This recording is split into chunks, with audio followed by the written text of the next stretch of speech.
Bismillah, Assalamualaikum. Welcome to Open Book Chapter 12.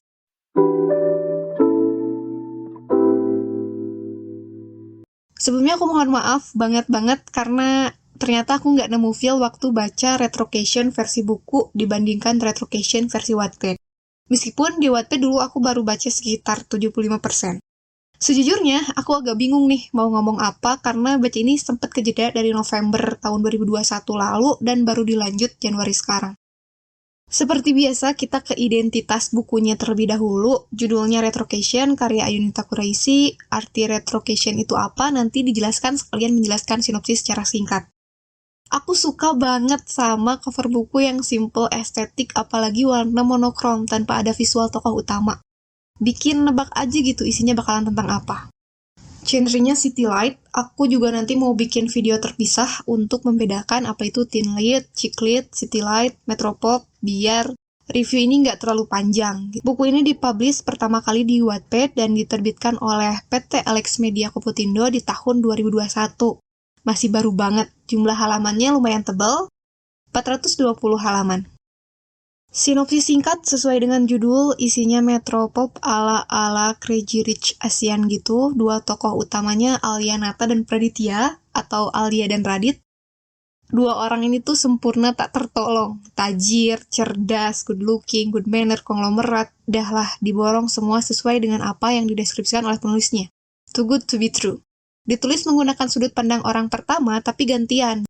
Jadi kadang dari point of view-nya Radit dan kadang dari point of view-nya Alia juga. Gaya bahasanya jaksel banget, sometimes gue lo bilingual antara Indonesia dan bahasa Inggris.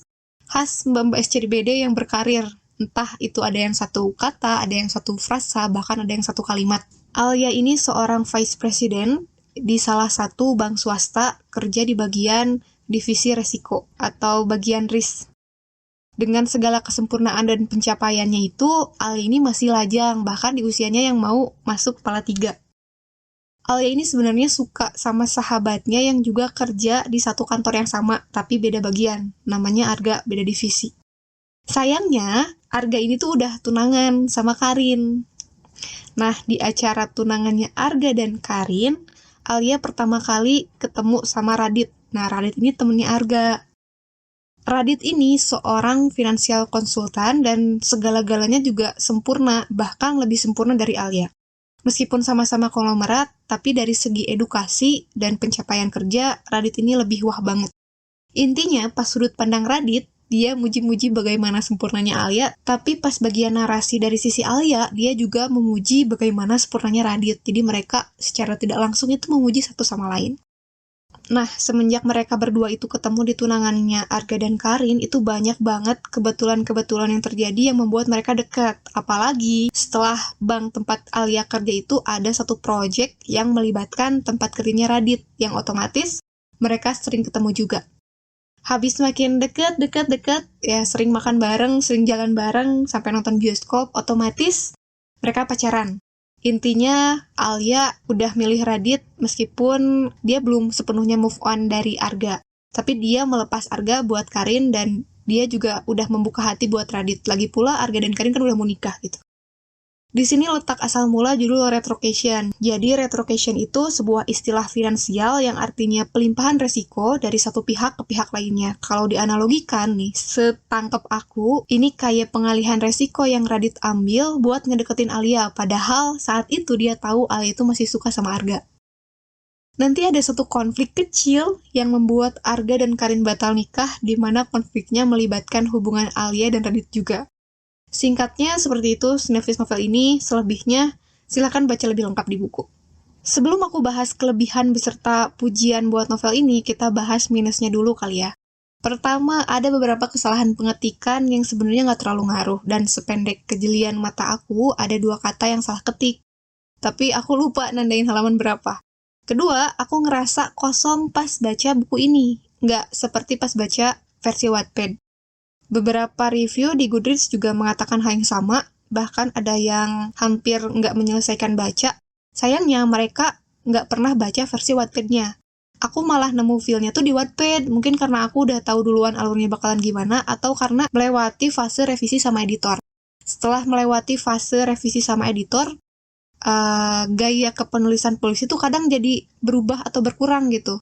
Narasinya juga tentu ada yang dikurangin. Positifnya, di buku ini kebetulan-kebetulan yang terjadi di awal itu lebih sedikit daripada di Wattpad. Di Wattpad itu lebih banyak kebetulan-kebetulannya. Negatifnya, mannernya Radit yang beda sama tokoh fiksi lain di buku itu jadi nggak terlalu kelihatan. Karena beberapa bagian narasi yang dihilangkan. Jadinya tuh otomatis bikin karakter sempurna Radit itu jadi biasa aja gitu. Minus yang ketiga, itu ada review di Goodreads yang mengatakan kalau alurnya tuh enak banget di awal, smooth, tapi bagi aku terlalu lambat. Dari 420 halaman, konfliknya baru muncul di halaman 286, hampir 300. Dan itu konflik yang nggak memenuhi ekspektasi aku gitu, kayak, oh, konfliknya gini aja gitu. Emang paling bener sih jangan menggantungkan harap ke ekspektasi sendiri. Kan strukturnya tuh harusnya orientasi, komplikasi, resolusi. Nah, orientasinya ini ngabisin 300 halaman, sementara untuk komplikasi dan resolusi itu hanya diselesaikan dalam 100 halaman. Di awal kelambatan, tapi di akhir kecepatan. Keempat, di awal alur itu aku ngerasa Alia sama Radit itu dewasa banget pemikirannya. Tapi pas menghadapi konflik, dua-duanya itu langsung kayak bocah. Ternyata bener ya, orang itu jadi bodoh pas jatuh cinta dan patah hati. Yang membedakan itu cuma kadar kebodohannya. Terakhir, gak ada catatan kaki. Ini sangat amat disayangkan. Karena saya selaku manusia yang bukan berasal dari dunia finansial, ngerasa perlu bolak-balik Google untuk memahami dunia mereka atau diskusi mereka. Apalagi pas lagi bahas kerjaan atau pas lagi rapat. Nah, sekarang kita ke kelebihan buku ini. Cover tentu aja, ini di awal udah aku jelasin kenapa aku suka banget sama covernya. Lalu kelebihan yang kedua adalah detail, terutama soal pekerjaan itu detail banget narasinya. Dan waktu aku kepo sama profilnya Kak Ayu ini, ternyata benar beliau itu kerja di bank juga, di bagian yang sama dengan tempat Alia kerja di dalam buku gitu. Satu divisi lah.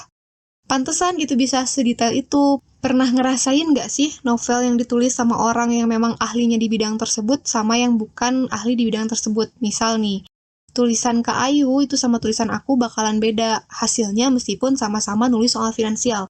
Ini ngaruh banget sih buat aku karena feel-nya tuh beda dan aku sangat salut apalagi ini menjadi buku pertamanya Kak Ayu. Seret akan edukasi buat aku yang buta terhadap dunia kerja orang finansial itu kayak gimana. Terakhir, ini fleksibel, bisa jadi minus, bisa juga jadi plus, tapi aku masukin ke kelebihan.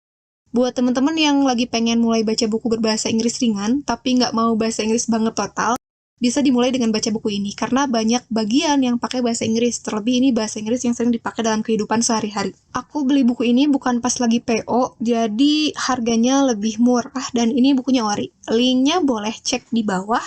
Kalau mau request review buku, misalnya kalian mau beli buku A, tapi masih ragu, boleh tulis judulnya di kolom komentar juga. Biar aku baca duluan, terus aku review juga. Makasih udah nonton, subscribe bagi yang mau, and fi amanillah.